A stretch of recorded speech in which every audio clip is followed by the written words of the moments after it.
Soalan 1. Dalam solat berjamaah, mohon Ustaz terangkan keadaan di mana makmum perlu atau tak perlu menghabiskan bacaan Fatihah bagi membolehkan makmum mendapat rakaat tersebut bersama imam. Mazhab Hanafi mengatakan al-imamu junnah, imam penanggung jawab, maka makmum tak perlu baca sebab dah cukup bacaan imam. Makmum diam. Kalau ada makmum di belakang diam dari awal sampai akhir, solatnya sah. Sebab bacaan ini dah ditanggung oleh imam. Makmum apa namanya? Makmum diam. Mazhab Hanafi.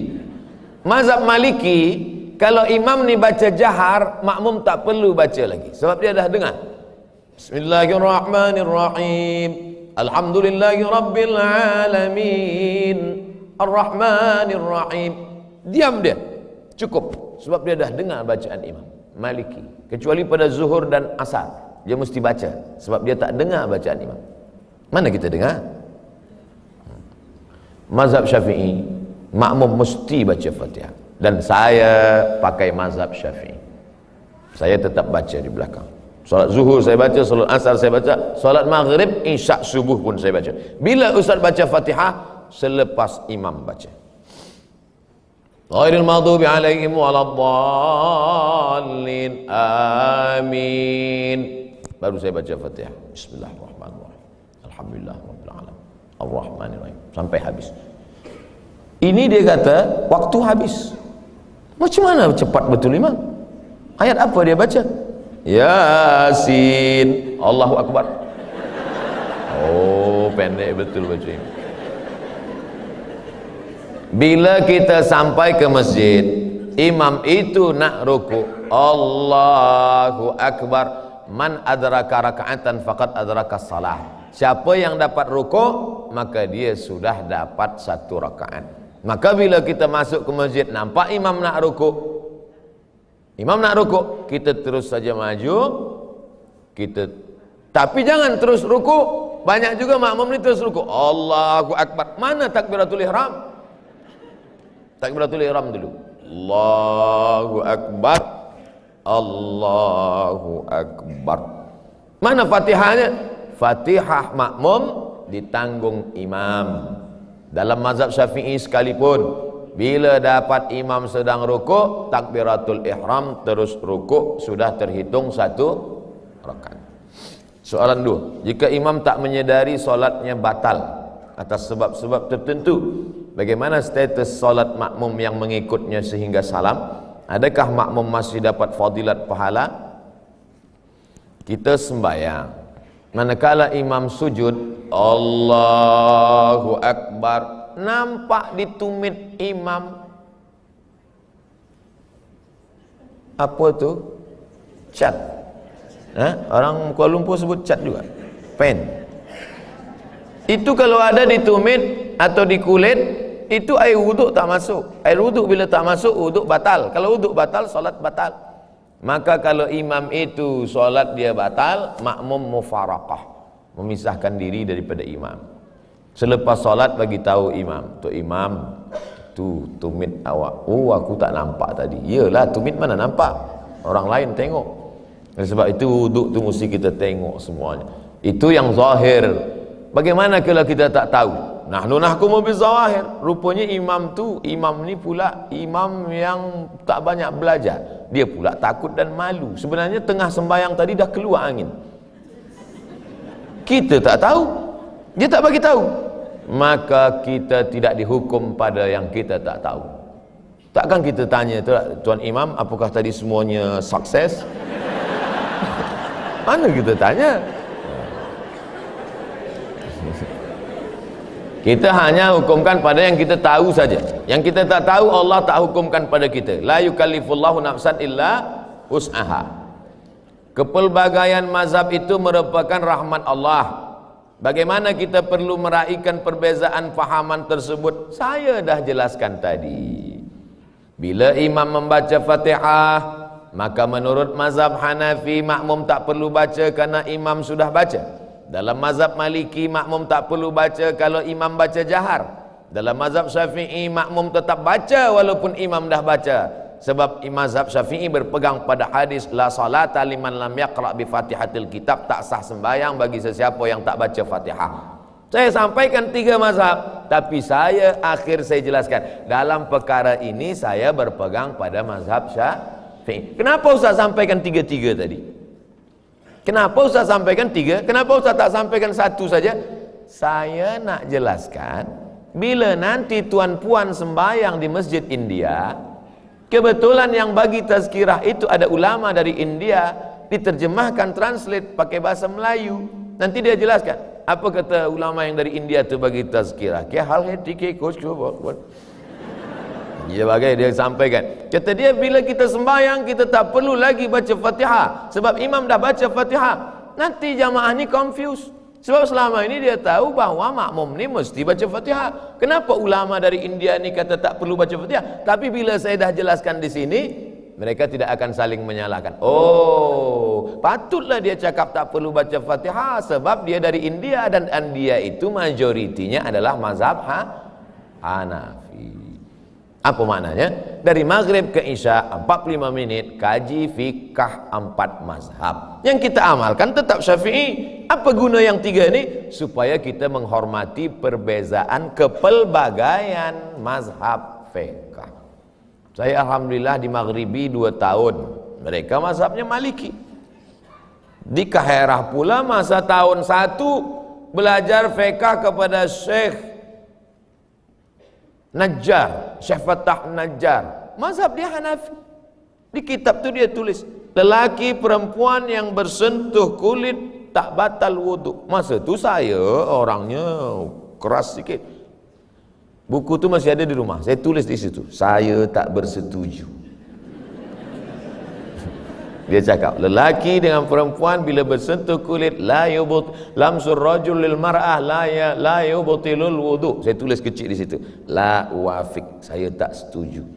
Masa turun natijah memanglah gagal, tak lulus. Ulang balik tahun depan. Tahun depan jumpa dengan Syekh Dr. Rajai. Dia tulis, lelaki dengan perempuan bila bersentuh kulit batal. Inilah guru saya, kata saya. Tapi manakala kami tengok antara Syekh Rajai dengan Syekh Najjar, bila berjumpa dia salam, dia peluk. Kenapa mereka berkawan? Rupanya ini hanyalah perbezaan pada masalah fiqh saja. Ini kekayaan umat Islam, kita mesti saling hormat menghormati. Tapi dalam pengamalan, saya tetap mengamalkan mazhab Syafi'i. Apa hukum bersalaman di antara sesama bukan mahram? Adakah pandangan ulama yang membolehkan bersalaman di antara lelaki dan wanita yang bukan mahram? Saya sampai setakat ini bila ada yang nak bersalaman, saya selalu angkat tangan. Kenapa? Dalam hadis dikatakan, li ayyuta'ina ala ra'si ahadikum, dicucukkan ke kepala kamu paku dari api neraka, khairun, lebih baik, min antamus sayada mra'atin la tahilu lahu, lebih baik daripada menyentuh tangan perempuan yang tak mahram. Nabi Muhammad SAW pun tak memegang tangan perempuan yang tak mahram. Masa baiat dia angkat tangan saja, dia tidak bermusafahah, bersalaman. Tapi kami tengok Syekh Yusuf Qardawi bersalaman dengan perempuan, Syekh Ali Jum'ah bersalaman dengan perempuan. Dia ambil pendapat yang membolehkan bila tak ada nafsu. Saya ada nafsu lagi. Mereka ni ulama-ulama besar. Saya tak salahkan mereka. Mereka ulama, mereka guru-guru kami. Baca kitab fatwa mereka kami amalkan. 30 fatwa seputar Ramadan itu saya ambil fatwa Syekh Atiyah Saqar, Syekh Ali Jum'ah, Syekh Yusuf Qardawi. Takkan saya salahkan Syekh Ali Jum'ah, Syekh Yusuf Qardawi. Mereka ulama-ulama. Tapi saya pribadi pakai pada itu, saya tak salah. Maka selama ini bila ada jamaah salam, saya angkat tangan. Ada juga setengah orang bila nak salamin dia dah tua, nenek-nenek, dia kata haram. Bila anak gadis, tak apa. Ini jangan. Sebab itu maka kita jaga diri kita. Kita jaga, sebab syaitan akan masuk. Bagaimana cara amalan untuk kita terus istiqamah dalam melaksanakan kebaikan dalam kehidupan? Pertama, berjamaah. Jangan pernah selepas bertaubat sendiri. Mesti ada community. Ada community bikers, Islamic bikers. Ada community, macam-macam community. Ada di Riau, di tempat saya bagi tazkirah, macam-macam community. Mereka ajak saya, Ustaz Somad, kita pergi ke sana naik ke motosikal. Okey, saya ikut. Sebab nak ikut komuniti mereka supaya mereka dekat lagi kepada agama Allah Subhanahu wa taala. Buat komuniti. Yang kedua, selalulah melihat orang mati. Sebab dengan melihat orang mati itu kita ingat mati insya-Allah. Man syahidal janazata hatta tusalla 'alaiha. Siapa yang menengok jenazah hingga disolatkan, lahu qirat, dapat pahala 1 qirat. Wa man syahidal janazata hatta tudfan. Siapa yang ikut menengok jenazah hingga masuk ke liang lahat, lahu qiratan, dapat 2 qirat. Apa 2 qirat tu ya Rasulullah? Mithlul jabalainil azimaini, seperti 2 bukit Uhud. Masuk ke liang lahat, sambut jenazah, letakkan ke bawah. Yang belum pernah buat, rasakan. Naik ke atas, orang tanya, macam mana rasanya? Susah nak diungkapkan dengan kata-kata, meleleh air mata. Saya letakkan jenazah itu ke dalam, dianjurkan supaya hidung itu dibuka, kain penutup muka ditempelkan, hidung ditempelkan ke tanah. Cuba kita bayangkan kalau kita lah yang menjadi itu. Masuk ke dalam lubang, hidung ditempelkan ke tanah, lepas itu ditutup dengan kayu, habis itu ditimbun, mereka semua balik dan kita sendiri dalam. Cuba bayangkan, apa yang boleh menolong kita? Jamaah miti yang 1000 orang ni, ada tak yang nak mengawani saya agak semalam? Semua dah menggeleng. Oleh sebab itu maka sadarlah kita saat itu. Maka insya-Allah selalu saya tiap bulan kalau ada kabar Ustaz Abdul Somad ini ada jamaah meninggal dunia, saya datang. Sebab ada nasihat. Orang tak bagi nasihat pada saya. Saya jumpa pada Habib bagi saya nasihat. Cukup tu dah. Doktor bagi saya nasihat. Cukup sudah. Mana nasihat yang paling masuk ke telinga, ke hati? Nengok orang mati. Buka, tutup mukanya, cium. Sejuk macam ais. Saya selalu. Tapi yang cium ni sesama lelaki, jangan bini orang pula cium. Oleh sebab itu maka selalu tengok orang mati. Wa kafa bil mauti wa azab. Yang ketiga, tengok saudara-saudara kita yang istimewa, yang kekurangan. Sampai saya ke masjid, maaf beribu maaf, rupanya tangan dia bekas kena api terbakar. Dia angkat tangan dia berdoa lama. Saya di belakang. Saya tengok, ya Allah, aku yang sihat selama ini mengangkat tangan kejap je. Dia yang kau uji dengan begitu lama tangannya ke atas. Baru kita sadar. Banyak nasihat yang kita tengok tak tertulis di buku, bukan ada kertas, bukan ada dalam kitab, tapi kita tengok dengan mata kita sendiri. Banyak orang-orang yang kekurangan dari physically dia, tapi sesungguhnya batin dia jauh lebih sempurna daripada kita. Kita pula physically kita sempurna, tapi batin kita cacat. Na'udzubillah. Oleh sebab itu 3, jaga jamaah, tengok orang mati, tengok orang yang kekurangan, insya-Allah kita akan istiqamah. Last, kebahagiaan hakiki untuk diri saya apabila saya gembira dapat memudahkan orang lain. Soalan saya, apakah nilai kebahagiaan ini akan menjadi tidak ikhlas sekiranya ada insan mengambil kesempatan di atas kebaikan kita? Kita beramal hanya disuruh sesuai kemampuan kita. Kata Imam Fudail bin Iyad, tarkul amal li ajlin nas syirik, tarkul amal li ajlin nas riya, wal amal li ajlihim syirik. Tak jadi beramal kerana takut dipuji orang, riya.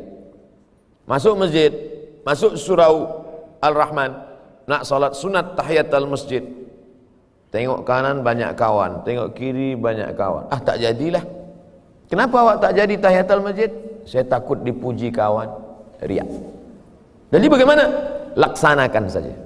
Usolli sunnatan tahiyatul masjid raka'atain lillahi ta'ala. Allahu Akbar. Tapi dalam hati ada rasa aku lebih. Hilangkan. Yang tak boleh itu kita sengaja pesan ke kawan. Brother, aku nanti bila masuk tahiyatul masjid, tolong kau ambil gambar ya. Lepas tu kau masuklah dalam FB kau, status. Aku nak tengok berapa like ni. Wal amal li ajlihim, beramal kerana orang lain, itu yang dilarang.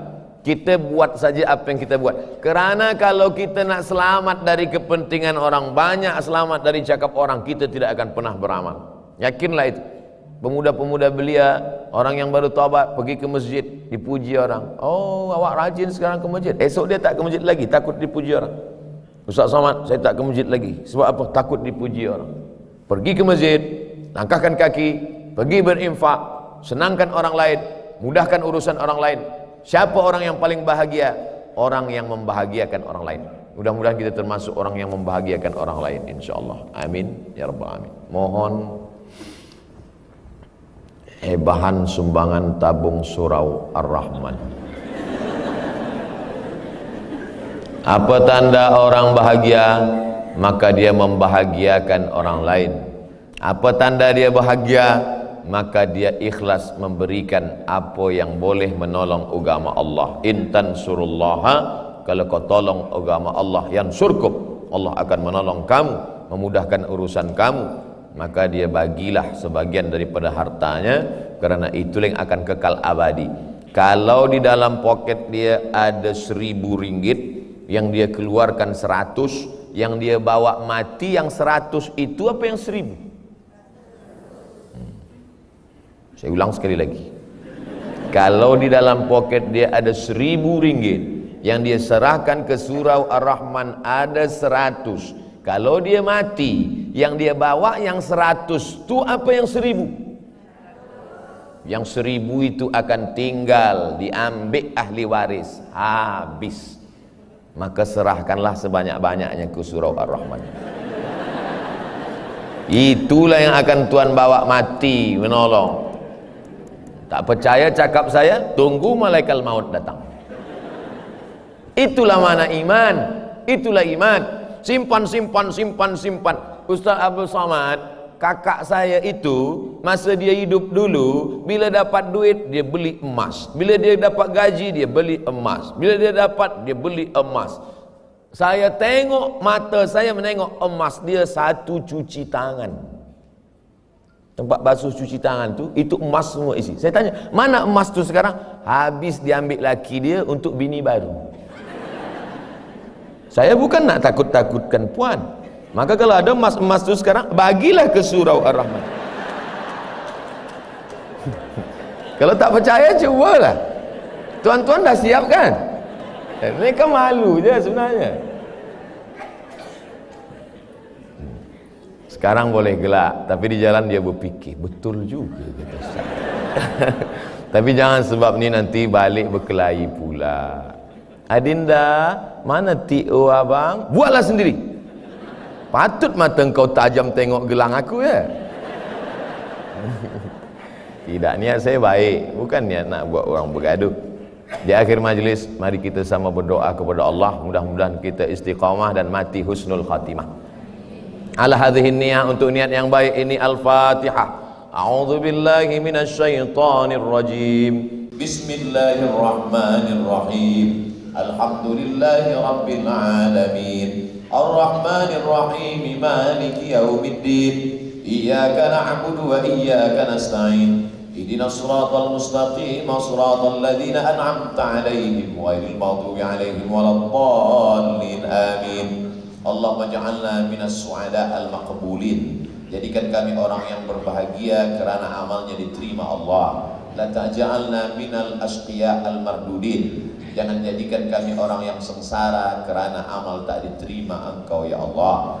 Allahumma anzil rahmata wassalamata wal barakata ala hadhil jamaah. Turunkan keselamatan, kerahmatan, keridhaan, keberkahan kepada seluruh jamaah warga Miti ya Allah. Allahumma tahhir qulubana, sucikan hati kami dari penyakit riya, sum'ah, merasa diri lebih baik daripada orang yang lain ya Allah. Allahumma inna nas'aluka salamatan fid din, berikan kami keselamatan dalam agama, berpegang pada ahlus sunnah wal jamaah. Wa afiatan fil jasad, sehatkan badan kami jauh daripada penyakit zahir dan batin. Wa barakatan fil rizqi, berikan berkah rezeki sehingga kami boleh berinfak, berwakaf dan bersedekah. Wa taubatan qablal maut, berikan kami taubat sebelum kami mati kerana banyak dosa. Wa maghfiratan ba'dal maut, berikan kami ampunan selepas mati. Wa rahmatan indal maut, berikan rahmat ketika mati. Allahumma hawwin alaina, ringankan kami fi sakaratil maut, manakala kami melalui sakaratul maut. Wa najata minan nar, selamat dari api neraka. Wal afwa indal hisab, selamat ketika dihisab. Wa adkhilnal jannata ma'al abrar, masukkan kami ke surga bersama orang baik-baik. Allahumma ja'al abna'ana wa banatina minas salihin was salihat. Selepas kami mati, anak cucu kami yang hidup di atas dunia ini, jadikan mereka istiqamah dalam kebaikan ya Allah. Min hufazil Quran wal hafizat, jadikan anak-anak kami menjadi para penghafaz Al-Quran. Allahumma barik lana fi arzaqina, berikan berkah rezeki kami sehingga kami boleh datang ke Baitullah haji dan umrah. Allahumma arzuqna ziyarata baitikal atiq, berikan kami rezeki sehingga kami boleh berziarah ke makam Rasulullah sallallahu alaihi wasallam. Allahumma ja'al akhir kalamina inda intihai ajalina, jadikan akhir kalam kami ketika ajal kami tiba, yang keluar dari mulut kami adalah la ilaha illallah Muhammadur Rasulullah sallallahu alaihi wasallam. Rabbana atina fid dunya hasanah wa fil akhirati hasanah wa qina adzabannar. Wa sallallahu ala sayyidina wa maulana Muhammadin wa ala alihi wa sahbihi wasallam. Walhamdulillahi rabbil alamin. Taqabbalallahu minkum minna wa minkum, taqabbal ya karim. Terima kasih segala perhatian, mohon maaf segala silap khilaf dan salah. Wallahul muwaffiq ila aqwamit thariq, waffaqana Allah lima yuhibbu wa yardah. Subhanakallahumma wa bihamdika asyhadu an la ilaha illa anta astaghfiruka wa atubu ilaik. Wassalamualaikum warahmatullahi wabarakatuh.